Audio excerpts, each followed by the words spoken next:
Turismo religioso. Ah, caray. ¿Y en qué consiste?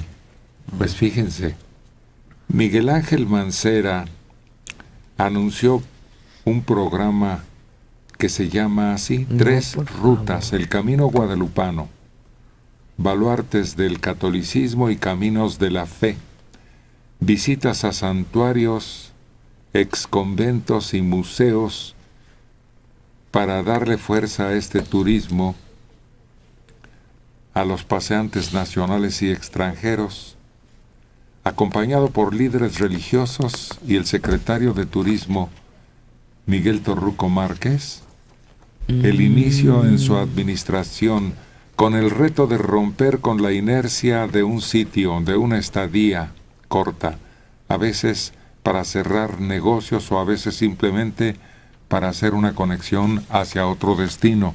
Me parece interesante.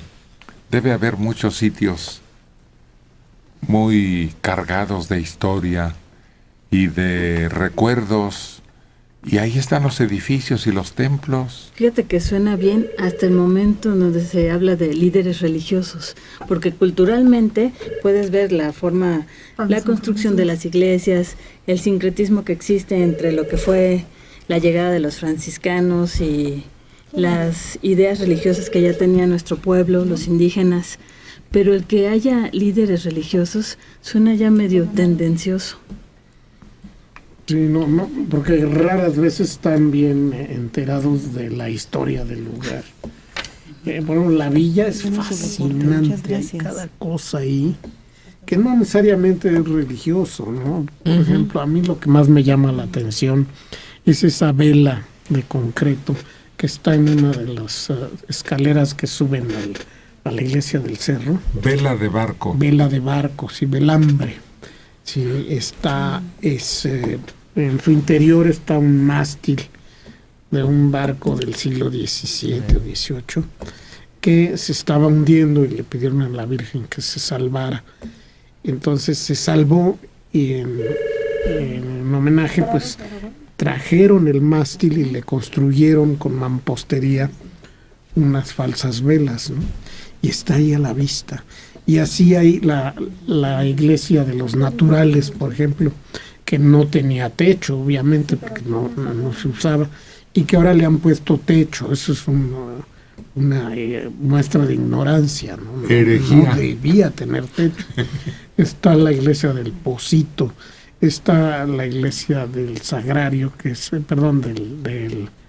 la que está junto a la antigua basílica, una que enderezó el famoso... El convento de capuchinas.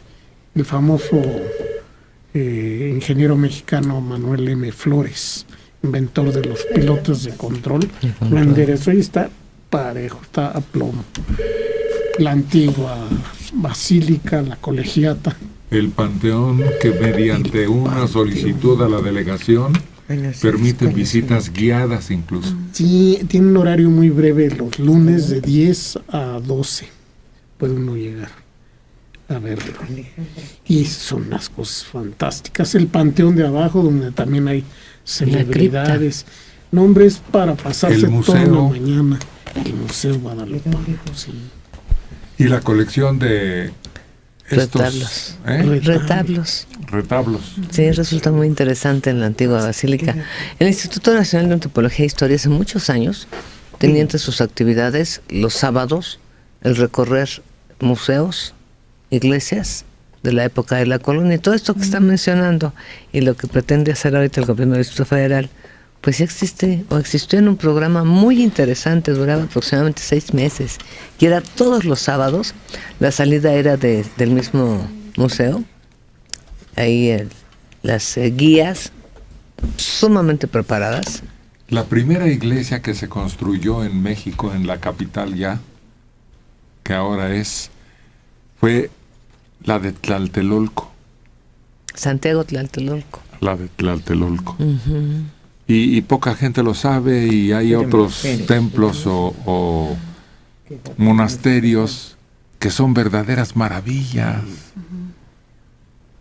para visitar, para conocer lo que tiene ese propósito, suficientes datos para convertirnos en verdaderos investigadores turísticos. La iglesia La Profesa, ahí en Madero, tiene muchísimas cosas que ver, incluyendo colección de arte, los óleos de Cabrera, el gran pintor.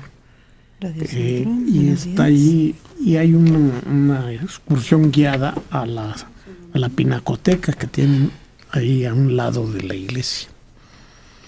Pues a ver si resulta los misterios, conocer desde qué época datan y cuál era el propósito. Y les dan mantenimiento y los han... se me olvidó cómo se dice. Restaurado, sí, gracias, Manelik. Restaurado en diferentes épocas, de acuerdo al delegado. Y lo mismo han estado con colores vivos que en piedra tallada. O sea, limpian la piedra y la dejan muy bonita. Sí. Y erosionados en algunos casos, ya bastante traqueteados, pero la delegación, ahí sí, bravo, delegación Gustavo Madero, se ha encargado de darle ese mantenimiento. En una época era refugio de malvivientes. Ahí se quedaban muchas veces.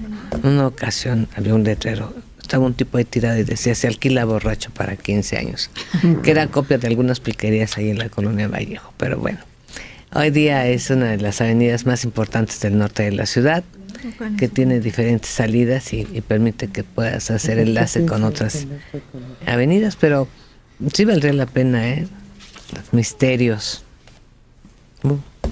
Hay más historia en esta ciudad de lo que podemos abarcar. Y ojalá de resultado. Va a tener un costo, me imagino, va a tener un horario, y que no se vea contaminada por la mala información de algunos de los representantes de las diferentes iglesias, contaminado o mal informado. Ernesto Herrera Macías, 64 años. Está equivocado Héctor al decir que la primera iglesia fue la de Tlatelolco. La primera se hizo en la villa de Coyoacán y se llama La Conchita. Actualmente está cerrada por el Instituto Nacional de Antropología e Historia. Se ubica en un parque que está entre Presidente Carranza, Fernández Leal e Ignacio Vallarta, en el barrio de La Conchita. Hernán Cortés no pudo gobernar en el centro por una plaga de peste y se fue hacia el sur, lo que es hoy la Colonia del Carmen, donde está el edificio delegacional. Desde ahí gobernaba. Pues yo tenía entendido que esta era más anterior a todas las demás. Pero no es anterior a La Conchita, la ermita que está sobre Avenida Universidad. Pues quién sabe, acuérdense que los Tlatelolcas era una ciudad y un pueblo diferente. Sí. A los mexicas. Entonces se empeñaron en dominarlos porque eran muy bravos, y es un relato muy antiguo el que señala la aparición de la Virgen y el peregrinar de Juan Diego, que habla también de ese punto. Sí, pero en Tlatelolco pues es quizá la iglesia mayor más antigua que hay. Sí, porque es de dimensiones notables, ¿no? Notable. La Conchita no tanto. No, La Conchita tiene lugar para 15 bancas de cada lado nada más.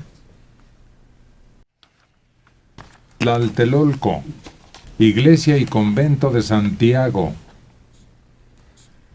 Se llamó barrio de San Francisco mientras que Cortés decidía que Tlatelolco se convirtiera en señorío de indígenas bajo el mando de Cuauhtémoc. Este barrio fue asignado a los franciscanos, quienes erigieron en 1527 su primera iglesia. Con las mismas piedras de los templos que ahí se localizaban. En 1527. En 1540, Motolinia menciona que la iglesia tenía 3 naves, por lo que sería la segunda edificación. fue en 1573 cuando Fray Francisco de Gamboa inició la tercera construcción, misma que fue terminada en 1585, franqueada por el convento y hospital franciscano. Sin embargo, fue hasta 1603 cuando Fray Juan de Torquemada decidió terminar la obra inaugurándola en 1610. Repito, bajo el mando de Cuauhtémoc, señorío de indígenas, se decidió que Tlatelolco fuera asignado a los franciscanos, quienes erigieron en 1527 su primera iglesia, edificándola con las mismas piedras de los templos que ahí se localizaban. Y después se fue ampliando, pero esencialmente esa es la misma. Después llegó a convertirse en cárcel, incluso. El convento. Convento y luego cárcel. Y almacén. Y la iglesia fue almacén. Depositaron ahí sustancias muy peligrosas que en caso de una conflagración hubieran volado en pedazos. Era el cuartel militar. Así es.